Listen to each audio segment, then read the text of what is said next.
즐거운 투자 생활. 하하, 오, 호호. 우리 이렇게 됐어요? 이제 된 완성형으로 그렇게 갈까요? 네. 워런 버핏 얘기 진짜 재밌었어요. 저 재밌게 재밌었나요? 들었어요. 재밌게 들었고 사실 지금은 펀드 매니저가 아니다.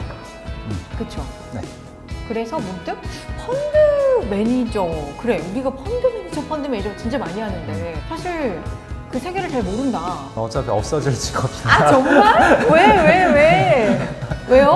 화학 기계가 대체하지 않을까요? 아 그거마저도? 하긴 요즘 AI가 주식하잖아요. 그죠? 네, 잘하지는 못해요. 그니까 아직은. 네, 문제는 인간도 잘하지 못해서 대체는 안 되겠다. 기계한테 그 반성문 쓰라고 할 수는 없잖아요. 펀드 매니저들 네. 수익 안 좋으면 반성문 써요? 쓰죠. 진짜요? 네, 그 아웃소싱 기관들이 그 성과에 대해서 리포팅을 해라. 그래서 시장을 아웃퍼폼했으면 왜 아웃퍼폼했는지, 언더했으면 왜 언더했는지, 그리고 내일은 어떻게 될 것 같은지, 다음 주는 어떻게 될 것 같은지 매일 보고하시라. 그런 경우도 있어요. 되게 불쌍한 직업이에요. 네.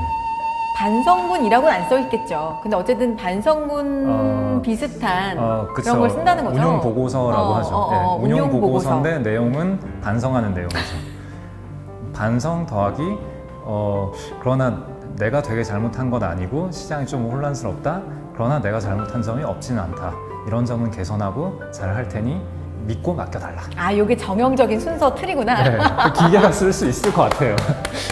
기계가 쓸 수 있을 것 같다.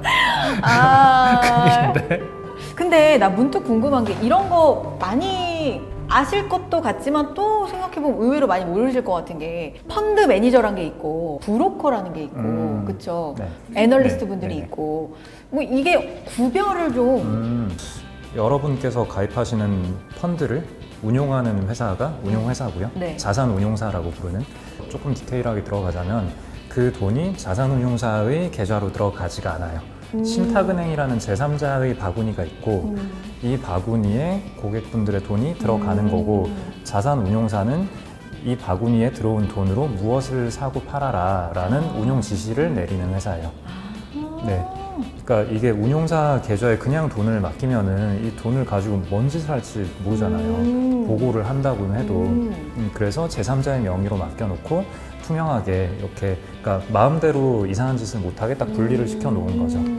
브로커라는 분은 그 매매 주문을 낼 때 자기의 명의로 주문을 낼 수 있는 권한은 그 한국 거래소의 회원인 자만 거래를 할 수가 있어요. 그 회원들이라 함은 증권사를 말하는 거죠.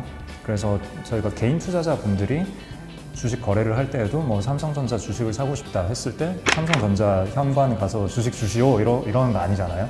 증권사의 계좌를 열고 매매를 하잖아요. 근데 이 계좌의 이름이 위탁 계좌예요. 그게 왜 위탁이냐? 위탁인 이유는 그 증권사의 명의로 내가 계좌를 개설해서 거래를 하겠다 이건 거예요. 운용사도 마찬가지로 운용사가 거래소 회원이 아니니까 주문을 낼 때 이 증권사를 통해서 주식 매수 매도 주문을 내게 돼요. 개인들의 경우에는 일단 계좌 개설을 해놓고 그럼 그 계좌를 통해서 주문을 내게 되잖아요. 근데 개인들도 여러 증권사의 계좌를 열 수가 있죠. 그럼 운용사도 개인분들이 그래도 하나의 계좌를 개설을 하면은 거기에 예수금을 맡겨놓고 그걸 가지고 매매를 해야 되니까 웬만하면 그 증권사만 이용을 하게 되는데 운용사의 경우에 그렇게 예수금을 맡기는 게 아니라 신탁회사에 돈이 들어가 있잖아요. 여기에 이제 주문 지시를 내는 건데 그러면 이 주문 지시가 어떤 증권사로 가건 사실 큰 상관이 없잖아요. 그 주문이 집행이 되면 되는 거니까. 그래서 개별 주문을 낼 때마다 증권사를 다르게 지정을 할 수가 있어요.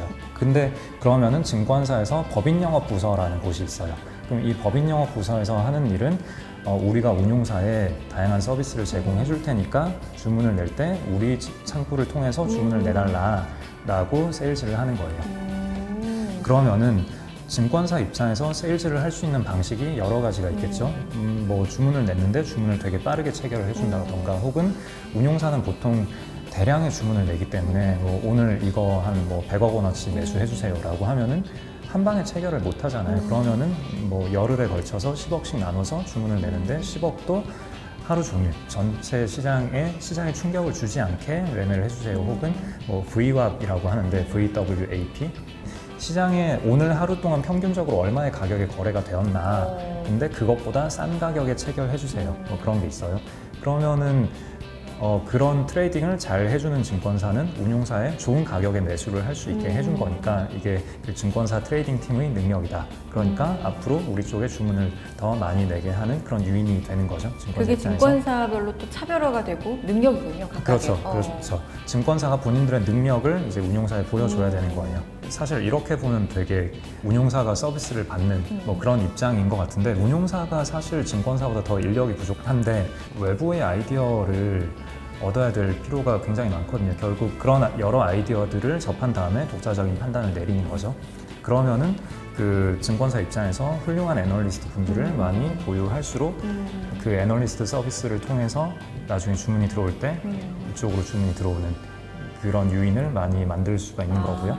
그래서 그런 브로커라고 언급하신 이분들이 하시는 일은 뭐냐면은 운용사에서 필요한 서비스가 없는지 그래서 어떤 걸 더 잘 제공해주면 되는지 혹은 이번에 우리 애널리스트가 이러이러한 의견으로 자료를 썼는데 이거 한번 검토해 보시라 이런 식으로 그 펀드 매니저들은 애널리스트들로부터 되게 많이 의견을 접해야 돼요. 근데 그 중간 과정을 연결을 해주는 그런 역할들도 해주시고 시장에 돌아다니는 이야기들을 워낙에 잘 아시기 때문에 그 자체로도 또 많은 도움을 주실 수 있거든요.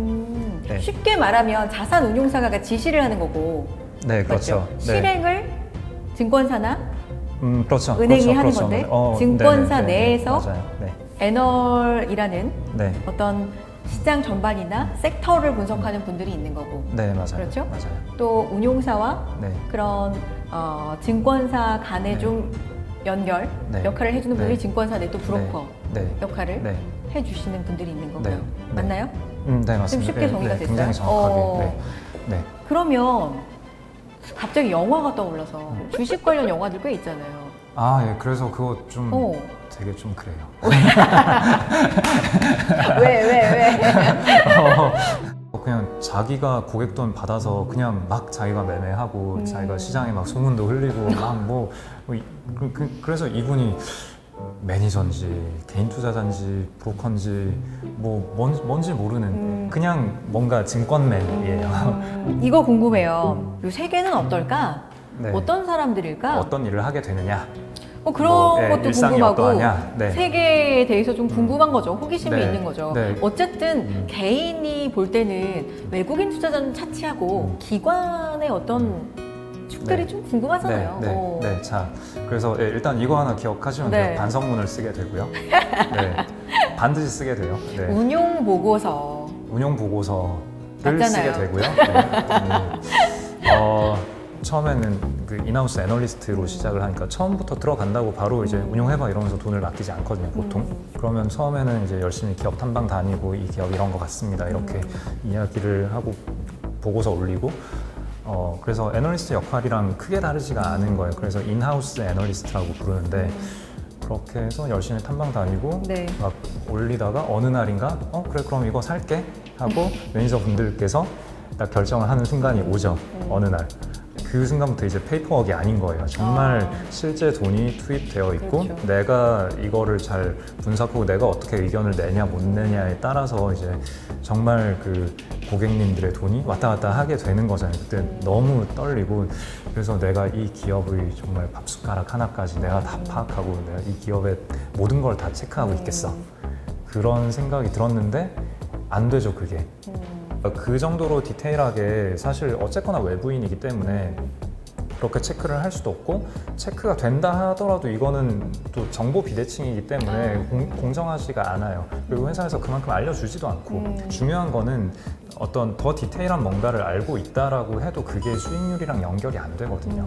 근데 탐방 가서 네. 진짜로 실제로 탐방 말 그대로 좀 살짝 이렇게 살펴보는 거잖아요. 실제로 그렇게 많이들 합니까? 그리고 매수 의견 아닌 보고서도 많이 나오기도 해요? 우리나라 약간 그런 거 잘 안 나오기로 유명하지 않나요? 그래서 그거는 그 셀사이드 그렇죠. 애널리스트 보고서의 아. 경우에 매도 보고서가 나오기가 굉장히 어려운 그렇죠. 환경이죠. 오. 네. 그 인하우스에서는 진짜 돈을 운용을 하기 때문에 아닌 것 같습니다. 오. 이런 얘기 늘 하죠. 오히려 이건 사도 될 것 같습니다라는 얘기를 하는 경우가 드물죠.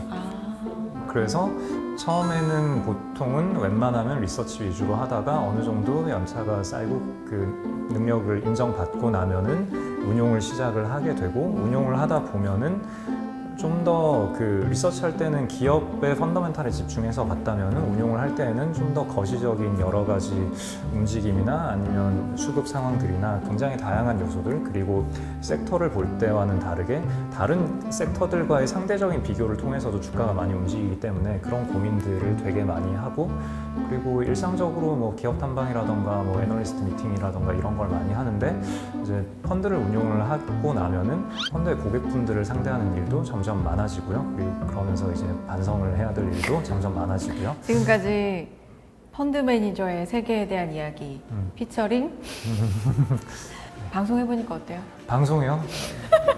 즐겁네요. 갑자기? 네, 즐겁습니다. 매우 즐겁습니다. 진짜요? 앞으로도 즐겁게 함께 해주세요. 네, 네. 함께 해주신다면 네, 함께 하겠습니다. 즐거운 투자 생활 아니에요? 호호 호호 여기까지예요. 안녕. 다음에 만나요.